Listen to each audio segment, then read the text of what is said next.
Buenas noches, Jimena. Me da mucho gusto estar nuevamente en tu programa, esta vez para hablar de un tema fundamental para nuestras democracias. Antes había, ¿no?, financiamiento a los partidos y luego se anuló eso. Así es, durante 11 años, entre 1997 y 2008, Bolivia contó con financiamiento público para los partidos políticos, que significaba destinar un monto de recursos públicos y entregárselos a los partidos para que lo utilicen y luego hagan rendición de cuentas. Eso se acabó en el 2008 y no volvió a haber financiamiento público bajo esa modalidad directa, y tampoco lo estamos planteando ahora. Ahora planteamos un modelo mixto, innovador, diferente, que creemos contribuirá a mejores condiciones para participar en elecciones. Ahora, con esta nueva modalidad, ¿qué va a pasar con los partidos políticos? ¿Cómo van a acceder a ello? Bueno, primero señalar que el día de ayer, luego de un año de construcción participativa y deliberativa, hemos presentado a la Asamblea Legislativa este proyecto de ley de organizaciones políticas, que es un instrumento muy avanzado que regula a las organizaciones políticas en el país. Esa es una muy buena noticia para nuestra democracia, y como parte de este proyecto un elemento importante tiene que ver con este modelo mixto que combina financiamiento privado, que es lo que ya tienen los partidos políticos, con fortalecimiento público. No estamos planteando volver al pasado, darles dinero a los partidos como había antes con el financiamiento, sino hemos planteado una modalidad de financiamiento público que consiste en años electorales en destinar un porcentaje del costo de una elección, el 20% adicional de lo que cuesta administrar una elección, para que el órgano electoral, por administración directa, contrate franjas en los medios de comunicación y las distribuya de manera igualitaria y proporcional a las diferentes candidaturas, para que puedan tener acceso a los medios para sus propuestas programáticas y haya una mayor equidad en el acceso a los medios. Esto es importante en beneficio del derecho a la información de la ciudadanía. Aclaremos esto. No es que se les va a dar el dinero a los partidos políticos. El órgano electoral adquiere los segundajes o las páginas en el diarios para las campañas, y es ahí donde ellos pueden difundir de manera igualitaria. Sí, ellos no recibirán ni un boliviano, los recursos los administra directamente el Tribunal Supremo Electoral, contrata franjas en los diferentes medios y de acuerdo a un criterio que combine igualdad y proporcionalidad va a distribuir a todas las candidaturas, a todos los partidos políticos, y ellos ya con arreglo a sus estrategias de campaña definirán cómo utilizan estos espacios. Esto es algo que ya se utiliza en algunos países, en México, en Chile, en Brasil, y es muy bueno porque contribuye a que todas las fuerzas políticas tengan acceso a los medios de comunicación y por lo tanto va en beneficio del derecho a la información a la ciudadanía. Es una propuesta muy avanzada, está muy detallada y muy fina en el proyecto de ley, y creemos que en principio debería ser bien acogida por los actores políticos. ¿Cuáles fueron los argumentos con los que se anuló el financiamiento que durante 11 años estuvo vigente? Bueno, en el 2008, mediante un decreto supremo, se anuló el financiamiento destinando estos recursos para un fondo para las personas con capacidades diferentes, ¿no? El argumento fue básicamente que los partidos deberían financiarse por sí mismos y no necesitan ningún tipo de apoyo del Estado. Hay un largo debate en América Latina, tanto teórico como político, respecto a este tema. Hoy mismo en América Latina solo Bolivia y Venezuela no tienen financiamiento público, y nosotros creemos que deberíamos dar un salto hacia adelante y pensar en esta modalidad de fortalecimiento público, porque garantiza no solo equidad en el acceso a los medios, sino está vinculado a un fuerte componente de transparencia, de fiscalización y de rendición de cuentas para evitar o al menos limitar al mínimo el uso de recursos no lícitos en campañas electorales y en procesos electorales, que es un problema que lo vemos en varios países de la región. Con la ley anterior se financiaba a los partidos, pero los partidos tenían un compromiso también, ¿no? Si no lograban un mínimo de votación y recibían recursos, tenían que devolverlo, ¿correcto? La cancelación de la personalidad jurídica está vinculada a que debían obtener un 3% mínimo de la votación. No estaba ligada al financiamiento, sino a su propia personería jurídica. Todos los que mantenían personería jurídica con este mínimo de 3% sí accedían al financiamiento. Este modelo naufragó, por eso ya no existe más en Bolivia, básicamente porque los partidos políticos, algunos de ellos, no hicieron rendiciones de cuentas, se demostraron que falsificaban facturas, hubo varios problemas en términos de fiscalización y por tanto se decidió dar marcha atrás en esto que en su momento fue un avance importante en nuestra democracia. Y en el proyecto de ley, ¿qué se establece para los partidos que no logren una votación mínima? Se mantiene esa previsión de que una de las causales de cancelación de la personería jurídica es no obtener al menos el 3% de la votación. Otra causal es no participar en 2 procesos de manera continua. Hay otras causales novedosas, por ejemplo, el caso de no atender de manera reiterada denuncias de violencia y acoso político a las mujeres, también es una causal para perder la personalidad jurídica, es una sanción muy fuerte, pero estamos impulsando dentro de este proyecto de ley un componente de género muy fuerte, no solo para alentar la participación paritaria de las mujeres en candidaturas, dirigencias, representaciones, espacios de deliberación y decisión, sino también para impulsar su participación política y para prevenir y en su caso sancionar esto que ya es una epidemia en el país, que son el excesivo número de casos de violencia y acoso político. Ahora, ¿qué pasa con el monto? ¿Ustedes prevén algún monto que se debe destinar para cada partido o agrupación? Sí, se ha previsto que del costo de un proceso electoral, que hay que definirlo para cada proceso, se distribuya un 20% adicional, se cuente con un 20% adicional de recursos del Tesoro General del Estado, específicamente para este propósito, es decir, para el fortalecimiento público de las organizaciones políticas. Creemos que es un monto razonable, sin ser mucho dinero, pero sí por lo menos permitiría tener estas franjas que son equivalentes a la propaganda electoral gratuita, para que los partidos puedan disponer de las mismas.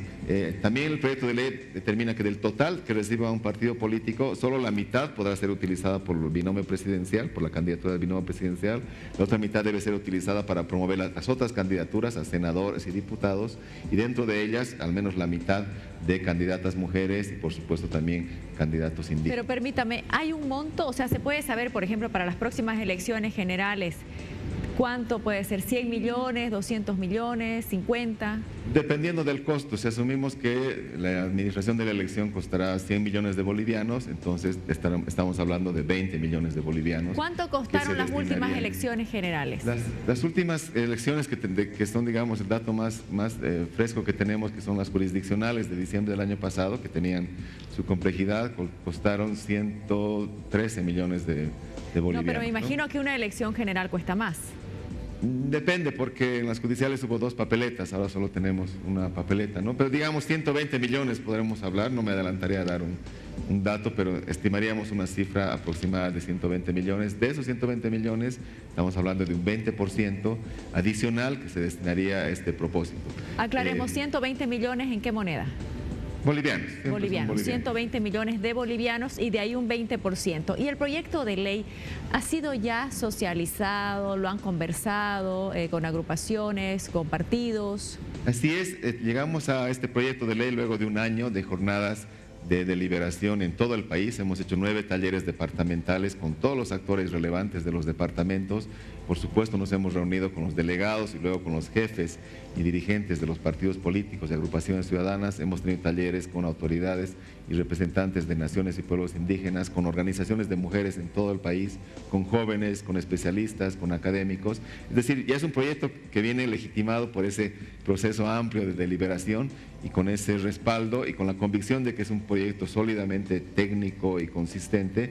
Lo hemos presentado ayer a la Asamblea Legislativa Plurinacional para que siga su tratamiento como iniciativa legislativa.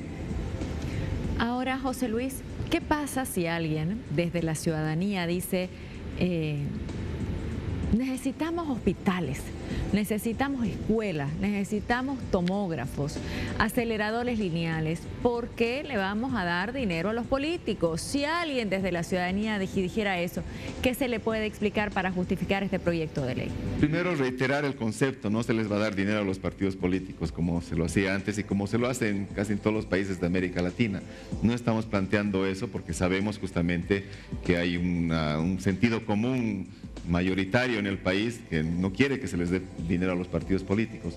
Lo que está planteando el proyecto de ley es disponer de recursos públicos en este monto que hemos señalado, para garantizar el derecho a la información de la ciudadanía. Queremos que la ciudadanía tenga acceso a todas las propuestas programáticas y a todas las candidaturas, y no solo a las que tengan más dinero para hacer propaganda electoral. Entonces estamos garantizando ese derecho, pero también algo que es fundamental en democracia es que haya condiciones más equitativas de competencia electoral y de acceso a los medios, porque sabemos que gran parte del financiamiento en un proceso electoral va justamente a la contratación de propaganda electoral en medios de comunicación. Gracias, José Luis, por explicarle esto a la gente. Será necesario el trabajo también de explicación. Qué bien que ya se hizo con los actores políticos, ahora con la ciudadanía también. Y el tiempo tampoco es mucho, ¿no?, de cara al próximo proceso electoral. Así es, Jimena. Nos da mucho gusto haber presentado este proyecto de ley que tiene otros componentes importantes como primarias, por ejemplo, para la elección del binomio presidencial. A ver, pero no cierro la entrevista. Espéreme, no cierro. Primarias, por favor, ¿qué me dice sobre primarias? Bueno, hay un artículo en este proyecto de ley que establece que para la elección del binomio presidencial se establece un mecanismo de primarias, es decir, que se haga a través de elecciones que sean simultáneas, un mismo día para todos los partidos, obligatorias para todos, no es algo optativo, cerradas a su militancia, o sea, no cualquiera puede votar, sino solo su militancia. Serían primarias administradas por el órgano electoral también con recursos públicos y, por supuesto, vinculantes a las candidaturas de las elecciones. Es una innovación importante también, veremos cuál es el análisis que hacen los actores políticos en la Asamblea, pero es parte de este compromiso y déficit que tenemos en términos de democratización interna en las organizaciones políticas. ¿Otro cambio que tenga por el que no pregunté, por favor? Bueno, hay un reconocimiento importante al lugar que ocupan las organizaciones de los pueblos indígenas. Actualmente con la normativa se las trata como a partidos, se les pide que acrediten militancia y eso no tiene ningún sentido. Ahora se reconoce su condición de organizaciones de los pueblos indígenas y solo si deciden participar en elecciones se las asume como organizaciones que solo tienen que acreditar su registro. También el proyecto de ley como innovación está regulando el transfugio, por ejemplo, y lo está sancionando, asumiendo que el curul pertenece a la organización política. Si alguien comete transfugio, pierde ese curul por algunas causales que establece el proyecto de ley. Hay varias innovaciones, es un proyecto muy avanzado, técnicamente muy consistente, y por eso tenemos confianza en que va a ser bien recibido por la Asamblea Legislativa, y vamos a acompañar, por supuesto, todo el proceso de discusión en las diferentes instancias con nuestro equipo técnico. Si vemos legislación comparada, ¿qué país tiene algo parecido a esto que se quiere hacer a esto?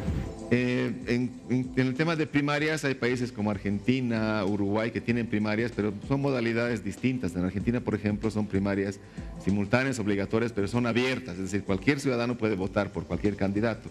Aquí estamos planteando primarias cerradas a la militancia. No son para todos los candidatos, sino solo para el binomio presidencial. Este también es un dato importante. En términos de financiamiento, decía, casi toda la región, excepto Venezuela, tiene financiamiento público, pero bajo esta modalidad de fortalecimiento público es una ley innovadora, porque estaríamos planteando como primera experiencia esta modalidad. Sobre el transfugio hay varios casos diferentes que hemos analizado. Esta ley también se ha construido viendo legislación comparada en todo el país, en toda la región, en relación a las organizaciones políticas. Hay innovaciones en términos de organizaciones indígenas, de democracia paritaria, de participación de las mujeres, en las cuales Bolivia está a la vanguardia de la normativa en la región. Gracias, José Luis. Buenas noches. Buenas noches, con mucho gusto. Quiero irme con Bolivia en vivo hasta La Paz en este momento, porque van a ver ustedes algo que tiene un toque musical.